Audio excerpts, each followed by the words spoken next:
Yeah.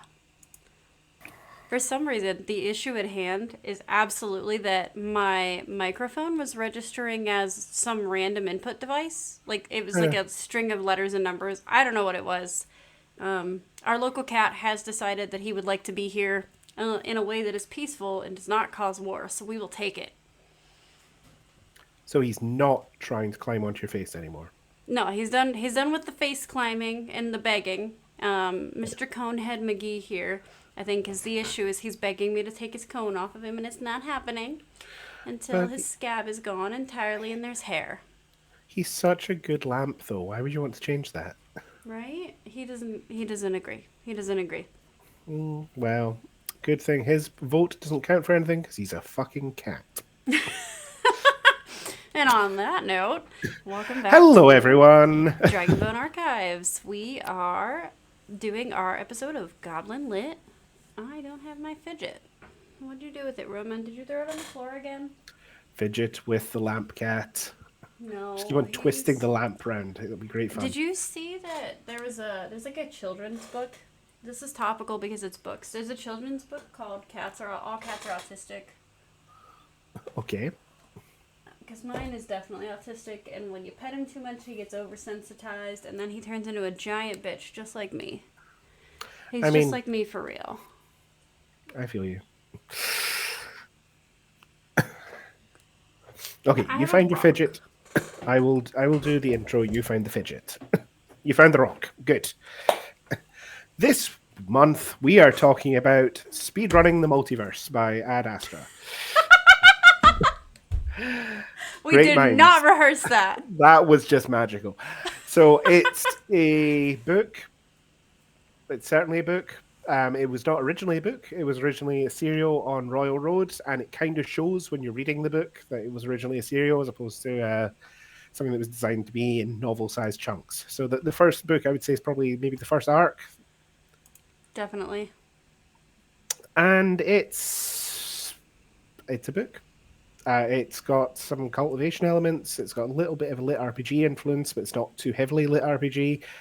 It was if you're going on holiday and you're going to the beach, I think Amanda was saying it would be perfect for going camping with. You know, you don't really have to think too hard about it. Things just happen, and that's fun. It is fun. Yeah, I can definitely say, like my first thoughts after finishing it, right? In the first like 100 or so pages, like I really had a hard time getting myself to keep reading. Not because it was bad, but because I was as bored as the narrator, and I think that was like my bigger struggle was not being able to really connect in those first 100 pages. Like, Yeah, the narrator didn't really have much to say for that first little chunk. He was just sort of like laying the groundwork for what was coming up. yeah. So that was the part that I definitely struggled with. I was interesting with all the Buddhist principles. I listened to a podcast on the creator of Shenyun. Hmm. And so like I saw like Qigong and like the cultivation and all that, which is like that's for an episode of Star Trek Tea. I'm gonna be honest. That's Yeah, not Goblin lit in any that's a capacity, whole but other thing. it was just interesting topically that both of those things came up in the same week. Hmm. Small world. Truly. But I wasn't sure how you were going to get on with it, just because I've obviously read a fair bit of cultivation stuff in my time, and this book doesn't really explain anything to you. It just kind of throws the concepts at you and expects you to go with it. Like you're meant to know this already. Why don't you know that consuming a spirit beast's bone is going to empower you with their bloodline ability? God, Right. don't you know And like anything? as I was reading it, I was getting the feeling I was like, okay, like these definitely have to be concepts that are like pretty well established in lit RPG and all of that. And like from somebody who only has experience with one series in lit RPG, you know, Well, this is the thing because cultivation is a whole other thing from the RPG as well. Like they definitely influence each other, but cultivation is sort of coming from all the Chinese web novels and all the rest of it that go oh which yeah. stretch back into like antiquity. So there's such an established set of tropes there already that it's kind of like you either roll with it or you're in trouble. Yeah, it was easier just to roll with it, and I was just trying to like categorize like essentially something that has always mystified me is somebody who has mostly watched video games but not played a ton of them. Hmm. Has been like feat trees and like skill level ups. So I was like trying to like manage it in my mind as like one of those little module setups in like Yep. a feat tree. Case in point, I just started playing like Monster Hunter, as you know, because you listen to me Hmm. cry about it all the time. Oh yes, Um, getting bullied by the big bird. hey, I put that big bird down, and I'm happy about it. I also put the roly poly down by myself. Well done. I'm very proud of you. Um, so yes, feet trees, as in not like palm trees, Finn. No, trees Yes, of feet. exactly. But Um, yeah, there were some parts of it that did feel very lit RPG in that sense, in the fact that it's just like that sort of grind, which a lot of people feel when they're playing an RPG. But it was also interesting because, okay, so it could have just been your normal cultivation story, like the sort of overpowered character who's reincarnated and uses their prior knowledge to kick everyone in the ass. You know, that mhm. could easily have just done that, but it's distinguished itself slightly by having. I mean, he's on like his seventh or eighth incarnation or something by this point. I've Yeah, lost count of how many times he's been back around, and he's just trying to go faster and faster and faster. And it was interesting to me because the game part to me was the way that, like the part that felt like game lit or lit RPG was the way that it was being treated more like a video game. Like none of these people are yeah. real. They're just tools to use to get to my goals, and it was quite fascinating in that respect because the change of attitude was more game like. Yeah, I agree definitely, especially like thinking about the way that he did the social aspect of it. It really Mm. felt like somebody filtering through dialogue options based on like what character he wanted to be, especially having played almost the whole way through Divinity Original Sin 2.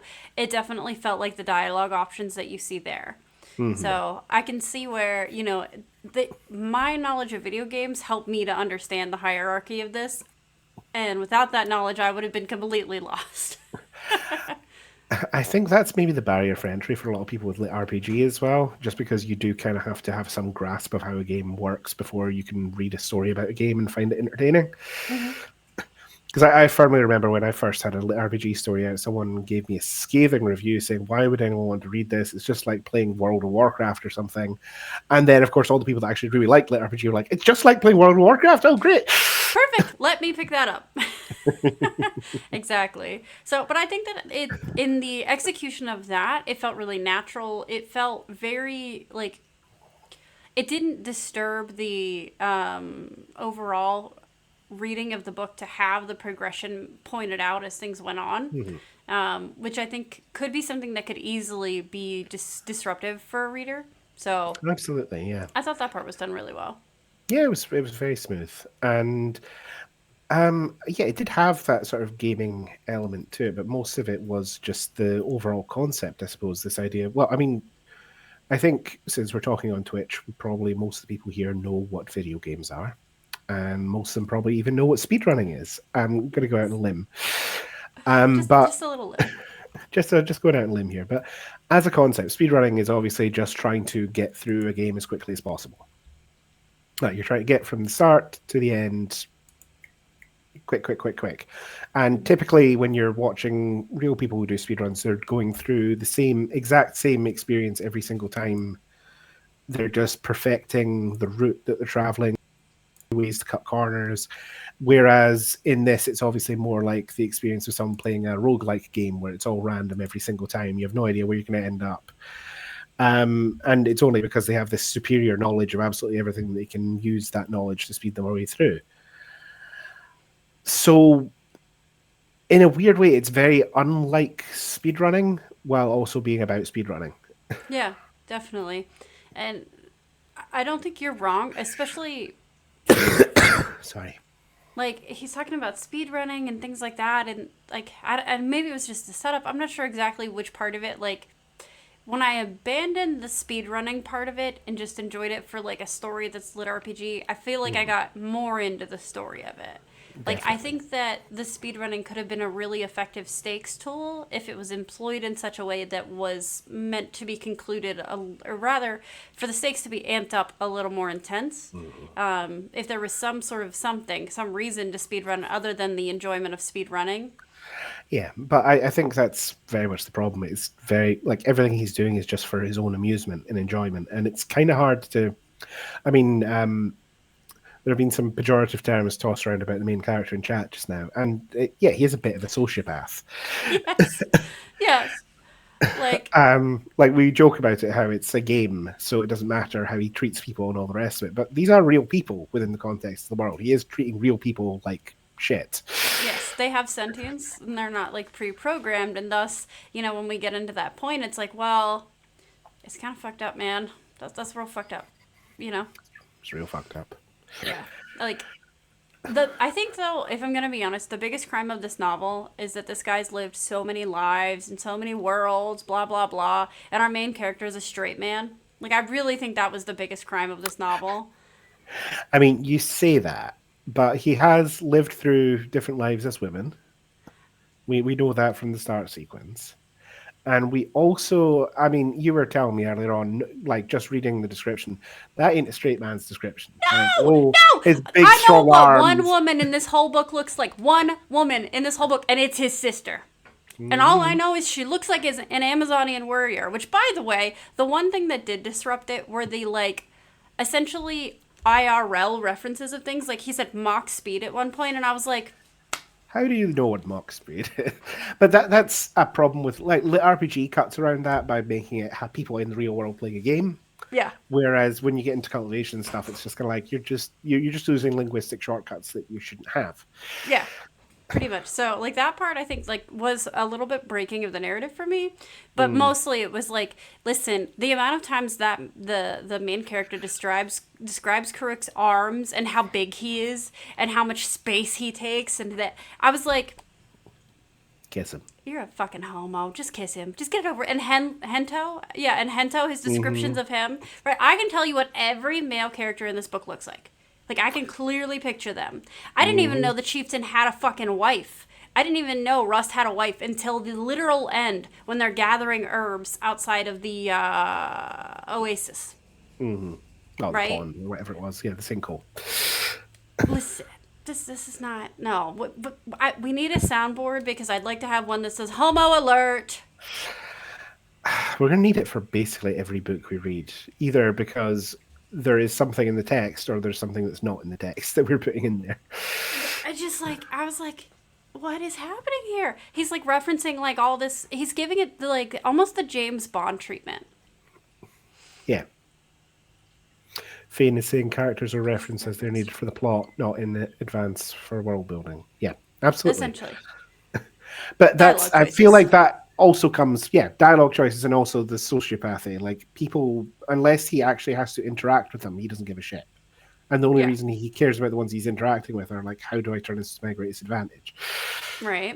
And I think that like there's definitely some fun to be had there. Like watching him navigate these situations with that lens. I thought that was kind of fun. I thought it was something that as a person in the world that has to make choices that impact me, you know, there are consequences, right? I don't get to be a sociopathic, I've done this a million times person. I thought it was also kind of fun to get to be the all powerful, all knowing, like, person. Well, So, in that that's the appeal of this capacity, kind of book. I mean, that's very yes, much the appeal of these books. It's like, okay, I don't get to be all powerful and tell people to shove it up their ass whenever I want to, but this guy can. He can do whatever he ex- wants. exactly. And, like, so for that part, I thought it was really effective in that way. I thought it was fun. And that's what makes it for me, like, a beach read, Yeah. right? This book here, as we were discussing pre-show, like, okay, where did we feel we landed on this book? I can say pretty established for us in our podcast. Like we have Gideon the Ninth, which is quality. Like it's a good book, right? There's It's an layers. actual good book in every metric. Like you can look at that Correct. and go, a good book. Yes. Whereas when we look at our other end of the spectrum, it's Fourth Wing, which is this is a shill of a book meant to sell. That's what it is. It was put on And the market to sell to a certain reader. It's just cut and dry, as we've discussed previously. So, like when it we've got does. our little spectrum here, because welcome to Dragonbone Archives. Everything here is on a spectrum. We have, where does like speedrunning the multiverse land? And I would say squarely in the middle. Yeah, Uh, it's a it's book not. that uses tropes. It does, but it's a book that uses tropes without being overly reliant on them. Hmm. Like it is definitely following through the the tropes of this sort of book, but it's not married to them in the way that some of them are. Yeah, agreed. I thought that, instead of just being like a checkbox, like you can tell that this sort of story is built for a reason and it did it effectively. Yeah, And like, and in a weird way, the fact that he was almost checking boxes, saying, "Okay, now I'm an alchemist apprentice. Now I'm this. Now I'm that." That almost took the tropes and turned them on their head a wee bit because it's like, yeah, these are the obvious stepping stones to getting what I want. yeah, I will say the scenes with him and Who are probably my favorite. Yeah, it's a lot of fun. It Because he's really like, is. oh, you fucking cold codger. He's like looking over at him like, I haven't had to pay you a cent. Oh, I know you haven't. Not that you know of. And like in those scenes, like where we're kind of acknowledging it, I thought it was really fun. It was a good time. Like and for that, like I can't say that the book didn't effectively utilize the landscape that it was born of. Absolutely. Right. We talk a lot about cozy fantasy on Yes. this podcast because we like our cozy fantasy. And one of the things cozy fantasy does really well is low stakes. You take your huge epic fantasy setting, you zoom in on like a small story, and because there isn't these huge world ending consequences for everything, it's an easier read. It's lighter, it's more fun. I feel like this book went in the exact opposite direction to Yeah. reach the same point where there are no consequences to anything because the character is so powerful and so overwhelmingly, he's so OP that nothing really matters.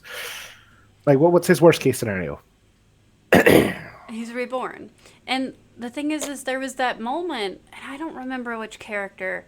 Oh, it was the. He's outside of the tent. Spoiler alert! Alright, there you go. Okay, if you haven't read this book, get off this fucking podcast. We're discussing a book. Come on. See? Alright, good. Hmm. That's. So, we have in this book here we have the character that he's outside of the tent right before shit goes down at the big festival and is spying on Pearl Hmm. and is like talking and the character next to him truly dies, Hmm. right? And I wish we'd spent a little more time there, right? Because I really think that in that space was the present danger that I think would have it would have genuinely amped the stakes up. I was Hmm. gonna say I definitely think that the oh, welcome Sam, hello. Um, I definitely thought that the old man fate character arc starting to come true was gonna become something where we would see that. So I'm glad that I Uh, was picking up what was being put down. But I think we it's needed a little more of it in this book. it's difficult because obviously the book is selling itself as this low stakes romp, and then when you start introducing more serious elements, for the most part, I feel like most of the more serious elements of plot were put in as almost like little mysteries, little spice to keep you reading. Like Yes. here's something that might be interesting later on. Follow the thread. Follow the thread. Yeah. Whereas, yeah, the actual story was just this sort of day to day plodding through. And obviously, for these super powered characters, it's not day to day plodding through. It might be the normal life, but it's also these huge epic events happening constantly. Yeah. Right. And But and it's like treated as nothing. and that's part I think where the book kind of like it doesn't. I would say it suffers more from just like the having to do both, right? Like if it could have been higher stakes because it wasn't supposed to be so fun, like I think it could have been more satisfying. Or look, case in point, the other way around. Is that we would get to know the characters around our Dorian more. If he Mm. cared more about those characters, then we would find more satisfaction in that. So, like, I think That's, having to do both is what does the book a disservice. yeah. At the same time, like a lot of its strength is in that, like the Yeah, mixture of those two elements. So it's difficult. We're saying I was doing it a disservice, but at the same time, it is kind of the crux of what makes the book unique. So it's difficult right. to. Um, People are just his tools. He's a sociopath. Morality is shaped by everything just being a game to him. But I think it's actually really interesting how that reflects the cultivation genre in general. Mm-hmm. Because in your normal cultivation story, you have cultivators and they're all ruthless as fuck. Like, this main character comes across as quite ruthless when we're reading him, but by comparison to normal everyday cultivators in every other story. He just seems like a normal guy, honestly. Like Mm-hmm. he's not that bad. Yeah, he treats everyone as a tool for his own advancement, but that's just kind of cultivators in most of these stories. And Yeah. they're all, very protective of their honor and willing to murder one another for no good reason. He's almost more moral than your average cultivator because he's only doing things to his advantage, not just to show people that he's tougher than them. Yeah, which, when we think about it, it's like, okay, so being detached in that way does give him some amount of like superiority, right? Mhm. Well, I did find it really interesting because in going back to what you were saying earlier about Qui-Gon, in Buddhism, there's this whole concept of non-attachment. Like Mm-hmm. to achieve enlightenment, you can't be attached to worldly things. You can't be attached to. You basically have to let go of all attachment. And he is kind of an unattached character. Like, Mm-hmm. the only thing he cares about is his silly little game that he's playing with himself. Mm-hmm. He only cares about playing with himself, is what I'm saying. So beyond that, God, somebody clip that. like nothing else really matters to him. He cares about winning his game, and he doesn't care about the people around him. He doesn't care about. Well, this is the thing. He says he doesn't care about the people around him. You see little twinges of him wanting to. Yeah. Oh, I do? Shoot, I will mess with that later. Thank you, Fane. I had no idea. What's off? Clipping. Oh no! Oops. I'm not going to play with that in stream, but I will fix that for next time. Thank you so much for letting us know, Fane. Thank you very much.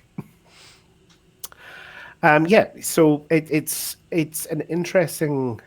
It made me reflect on other cultivation stories and this idea of non-attachment because he had this lack of attachment, and whether ruthlessness is meant to be representative of that. Mm-hmm. That was Yeah. it. That was my whole thought. No, no, I get that. And like, so prior to this really is Fane. You called it. This is Baby's first cultivation novel because this entire concept. My only experience with it, as we mentioned before, is that I listened to a podcast on Shenyun and like the creator of Shenyun and all of that, and like his take on all that. So like that's my own. That's the only thing I know about all this, right? Oh man, So. This is apparently a genre I have zero experience in, which is interesting. it's fascinating because it's a genre that just basically hasn't found its footing in the West. You're starting to see a little bit of it thanks to God, what was it called? It's not the Young and the Restless. It was that level. It was a recent Chinese adaptation. There's two men who may or may not be in love at the center of it.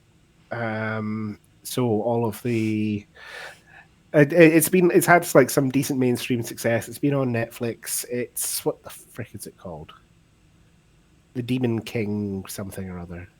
Anyway, it's a cultivation I'm gonna have story. to watch this. Yeah. Oh no, it's if we ask Will, he'd be able to tell us because he was obsessed with it for a while. Oh, I don't Like, know the name of it, but I remember the conversations. give me 1 second. I'm going to Google because it's going to bother me otherwise.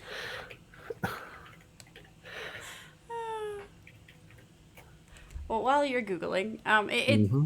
it's an like I said, it's an interesting concept. I Did you find it? The Untamed is what it's called. That was not what it was called in China. It was obviously called something very different, but it's a reincarnation story where the evil demon king reincarnates as like some distant descendant and meets up with the cultivator who defeated him, and they're kind of in love with each other because they were bros before he became the evil demon king. You'll be into it. It's also got a lot of the sort of characteristic bizarreness of cultivation stuff.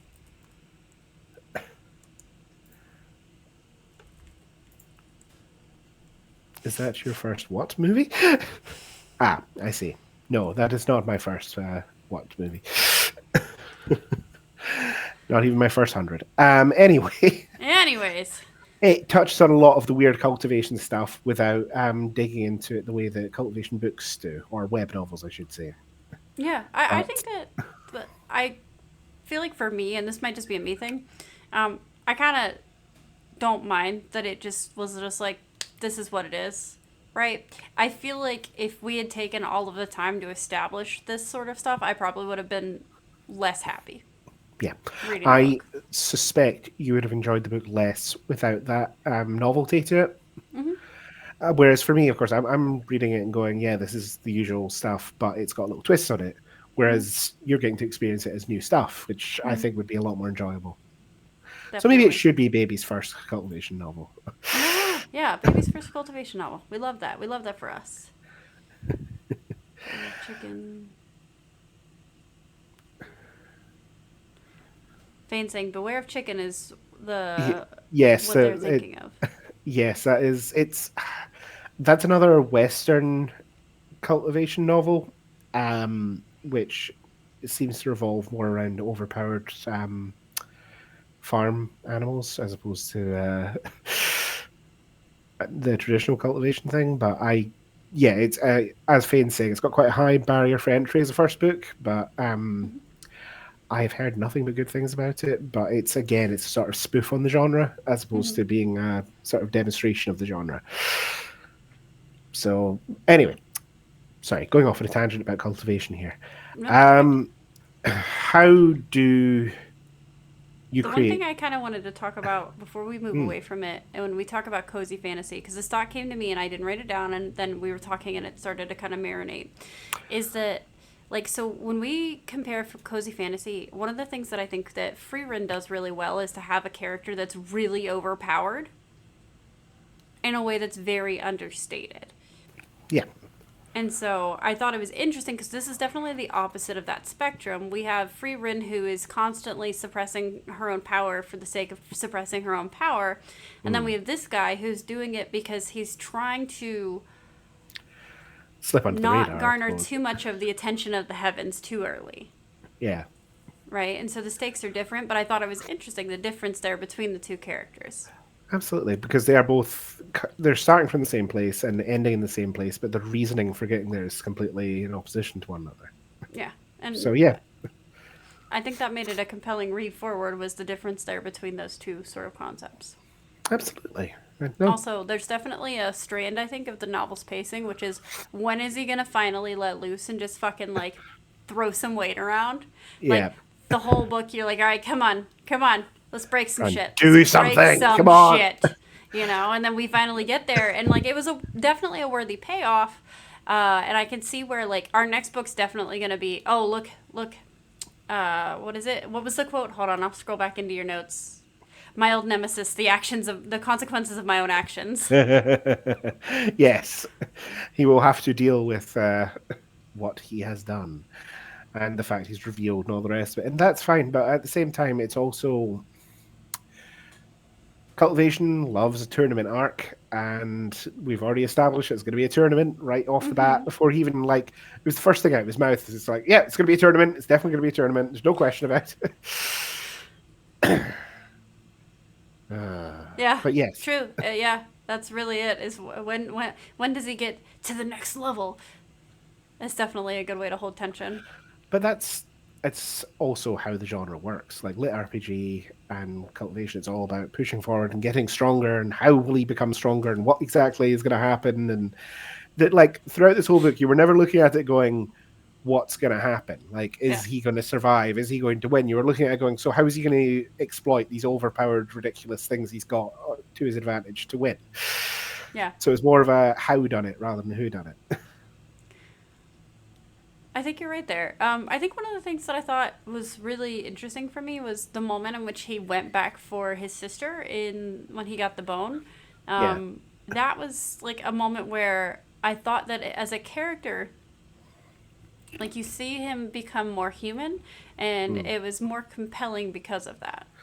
absolutely. This was the thing. Like, the narrative is constantly him saying, I don't care about these people. I don't care about these people. But you keep on seeing him caring about them. Yeah, him, Kirk's little crows, like taking a moment to talk about that. Like, I feel like it's a constantly ever battle for him between attachment and disattachment.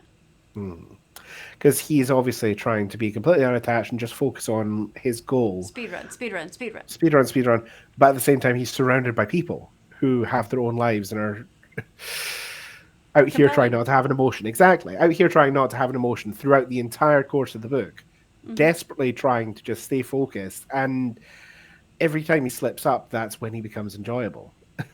Exactly. Like you can tell that, the tension there I think is probably one of the more driving tensions for the book, and in a way that's really positive. Hmm. I really like that he reincarnated as like the runt of the litter. I thought that was great. Yeah. It was always enjoyable when they do get that. There is this thing of the sort of rapid growth to power in cultivation and lit RPG as well, where you have your OP character, but they start off as the underdog, Hmm. and like, how the hell do you take someone who's basically a god across all planes and make them the underdog? Oh, you make them the little runty kid who's been buried with some scorpions. There you go. Yeah. Good starting Yes. place. It was a good start, definitely. And I think that, when we think about, like, just in general, especially relating it back to video games, like, you start as level 0, right? You're just an average Absolutely. person. And, like, how you build those skills and things like that. Like, I thought, like, as I was reading the novel, I felt myself enjoying it because I can enjoy the grind, right? Yeah. Like, personally, like, I kind of like me a grindy game or two. Hmm. Well, you did just say you play Monster Hunter, which is the grindiest of all grinds. So Yeah, I mean, my all-time favorite video game is Stardew Valley, and that's just, what is it, Dark Souls for farming sims. it genuinely is like it's so frustrating. Like, Yeah, a little bit. here's this beautiful egg I made for you. Oh, I hate it. No, I'm not giving it back. Fuck you. I raised this chicken from a hatch. Like, no, fuck you. I don't like eggs. Get out of here. Get out of here. Also, it's mine now. Fuck you. Yeah. Um, how do you make readers like a main character? Make the main character relatable. Yeah. How the fuck do you make this guy relatable? Like, he's so detached from everything in everyone's life. How do you make this guy relatable? I feel like there's a certain subset of reader who's probably really going to relate to the fantasy of him, Hmm. right? Absolutely. But And, this is like, as an author, one of the things you can do is to introduce the character. You show them being really good at something, and then they're like, "Oh, I enjoy this. This is fun. I mm-hmm, enjoy seeing this person be good at this one thing they're good at." And yeah, as yes, Fane is saying, they're overpowered, so you get even more of that. Oh, I get to see them being even better at the one thing that they're good at. exactly. But I And think that, go ahead. no, you go ahead. I was going to say, I think the thing that, and we kind of already covered this a little bit, the thing about this book is that the most relatable moments are where he breaks his own, like, goals. He breaks from his goals and Mm, decides that he wants to, like, get to know these people, to save these people, yeah. right? Which, in a weird way, actually made the ending of this particular book quite tragic. Yeah. Because, like, from a logical side of it, he's saying, "Oh, I've outgrown these people. I don't care about them, whatever." But emotionally, as a reader, you've actually grown a little bit attached to them. And when they're all dying, these characters that he's built these That was connections. so Oh, sad. I can't believe we did that to Kurok. I know, and that was it. It's like his two love interests, the two dudes, um, who are both interested in his sister. Anyway, these two dudes who are always around his tent for some reason. They Always wanting his approval.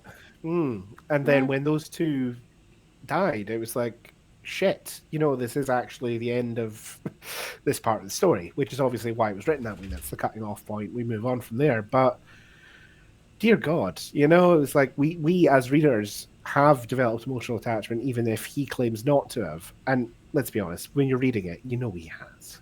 Mm-hmm. You Oh, can yeah. feel the attachment. It's so fun. If he wasn't attached, he'd have let Kaya die. The sister. Yeah, well, that's it. Like, there were many times he could have let Kaya die, and it would have been advantageous to him. But instead, dear He God. takes her with her. And Hmm. I thought, okay, so when I was thinking about this story, especially like the kind of desert aspect of it, it kind of reminded me a little bit of the beginning of Star Wars in like the Luke getting picked up sort of nonsense that starts.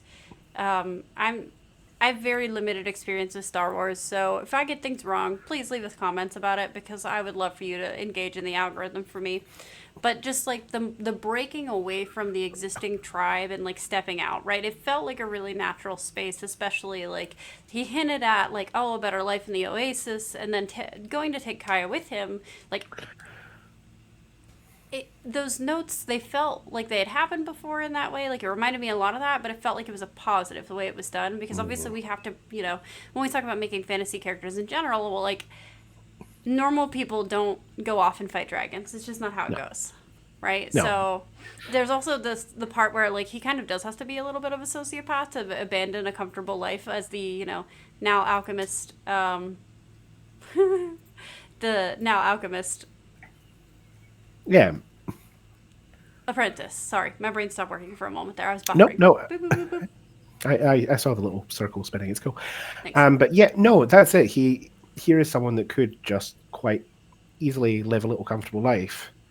And even like, well, when we had the sort of the antagonists, the bad guys showing up, and they offer him like, "Hey, you want to join us?" And he's kind of like, "Well, maybe." Like that'd probably be good for me. Yeah, I could do that. And Right. it's interesting to see that because usually you do get these characters who are very honor obsessed, and the fact that this person has dishonorably attacked them or whatever would have put them off. Whereas this guy's just like, I mean, yeah, you guys seem pretty cool. I could go for that. Yeah. That's I want a dragon. Can I have a dragon? That sounds good. Oh god, Kyan, her obsessed with having a dragon though. Like that endeared me to that character so entirely. They could be so little, such easy maintenance. I was like, Yeah, all right, you're going to be a fine. problem. If anything happens to Kaya, I'll kill everybody in this room and myself.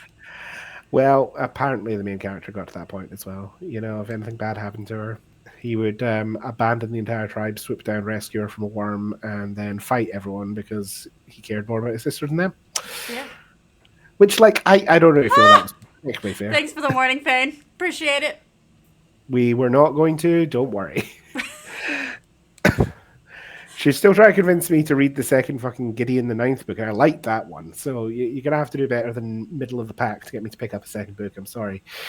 I mean, you know my hard sell on Harrow, and it's that you and Harrow would be besties, Oh, autistic I know. besties.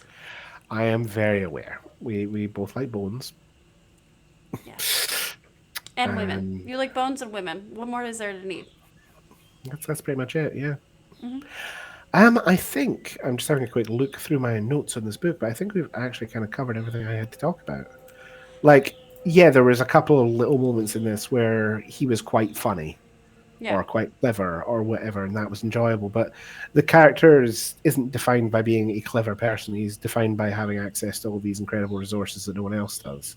yeah, And honestly, that's not super compelling for me. same. I don't know, man. It was a fine book. I didn't like. It wasn't like with Graceling, where I was kind of dreading picking it up, or like with Fourth Wing, where I developed an eating disorder, so I didn't have to deal with it. It wasn't that bad. I fucking hated Fourth Wing so much. Oh my god! Right, it wasn't As a did I. bad book. That's It fair. wasn't a it wasn't a Fourth Wing, but it Mhm. also I just didn't really have any strong feelings about it. It did some clever things, but it didn't do anything original enough to draw my attention. Yeah, that's why I say that I would take this book camping. So Yeah. to give the rest of you a little bit of understanding what I mean when I say that. So when I go camping, typically I camp on a boat, on a kayak, and we stay on islands. There's always a present risk that the book that you take with you is going to be lost in the river. Every year the river takes something, and that's not superstition, except it is, but the river always takes something. And so I would take this book as enjoyable to read around the campfire. I would take this book as a distraction from 8 hours of paddling. But I would also Mm, take this book knowing that if it got lost in the river and became the sacrifice of our trip that year, I wouldn't be upset about it. that's fair enough. You see, So I was fully expecting you to say, when we go camping, I'm high as fuck from start to finish, and this is a book I could still enjoy if I was off my face. No, you cannot paddle for 8 hours stoned. You get high when you get back to camp, and the reason you get high is because you're in so much pain. You need anti-inflammatory. Yes, let's go with that. So you take the items there for that. The That makes happy sense. flash drive is present. It's always present. Of course. It So gets us through the day. Right. Well, not me, obviously, because I have the problem with the aardvark, but for everyone else. ah, In well, terms of housekeeping, yes. I'm afraid that there will not be a stream next week Okay. because I'm going to Warhammer World. Woo! They have minis there. I'm very They have excited. minis there. Oh, sorry, Finn. The it's less of an internal joke as it is. My brain chemistry is not a normal person's brain chemistry. I cannot take drugs like other people can take drugs because the way that I process them is very different. And some things that are completely innocuous for other people result in me being attacked by an aardvark while I'm trying to sleep. Not a real aardvark, an aardvark of the mind. I mean, if it's any consolation, certain things disturb my equilibrium really badly, depending on where they're grown. So Mm, I understand. yes, I we just have empathize. to be careful. No, the nose. No. Anyway, no stream next week. I'm not going to be here. I'm going to be down south. But the following week, we are back with Stardew Valley. Yes, Stardrop Tea. Startup Did we decide Tea. our topics for next week that No, we're we have a playing? selection of things that we might talk about. I'm going to say we probably won't talk about Rocco's Basilisk because I'm worried we're going to freak people out too much with that one. Yeah, probably not that, but I think there's a plenty of things. And who Possibly knows, there the. might be like fresh drama going on by then anyway. So, Oh God, yeah, absolutely. I'm sure someone somewhere will have done something in one of the 8 million plant communities that I'm in that I can absolutely drivel on about while also playing Stardew at the same time.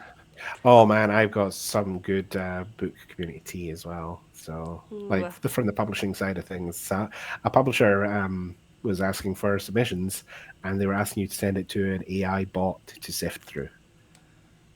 Okay, well, we're gonna hold that So, for next session. yes, that's going to be fun. Yes. So, as Fane is correctly asking, what is our book for next time?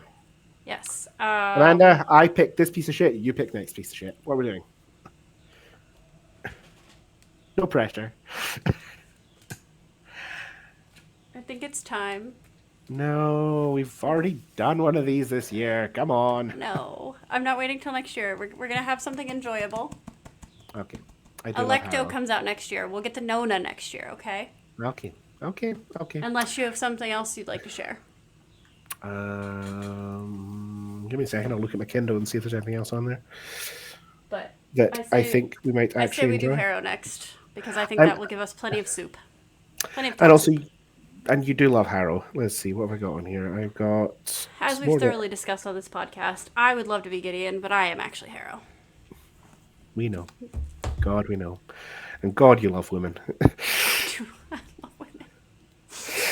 uh, I, at my ye old day job, was so bedazzled by a woman that I forgot how to function in said day job and had to call her back after and be like, hello, you forgot a thing. And not explain myself as to why I forgot to give that thing back. So, I apologize. I was a little bit I distracted. apologize. You are so pretty. Right. The only thing I've got sitting here is Helldivers, which I thought you might find fun. That was the sort of steampunky post-apocalyptic thing where they're jumping out of zeppelins to retrieve stuff from the ruined world below. But honestly, if we're doing weird post-apocalyptic nonsense, why not do Harrow? We can always do Helldivers after. Let's see how we feel after Harrow. We Okay. might just be like spoiled for all other books after that. Maybe. Hey, you get more of your murder mommy. You'll be I do happy. love her.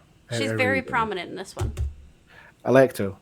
Not Electo. Oh Eonte. my God! Why have I forgot? Thank you. It was on the tip of my tongue. That's okay. Hello, Anton. Hi, hun. We see you. Hey, hun. Hello. He came in for tools. That's his work desk, so. It may very well be harrowing. Yes. Yes, indeed. So, So catch our next episode of Goblin Lit. We will be reading Harrow the Ninth by Tamsin Muir on our quest to, at some point, finish the series before Electo is published so that we can read it when it is published. yes, and that will be Yes. on May the 12th, which is my anniversary. I'm probably gonna get my ass kicked for that. Okay, May the 12th. Sounds good. Okay. So, all right. Well, Okay, I guess we're done. Thank you, everyone, thank for you everybody for attending. showing, and we will see you guys next time. Cheerio.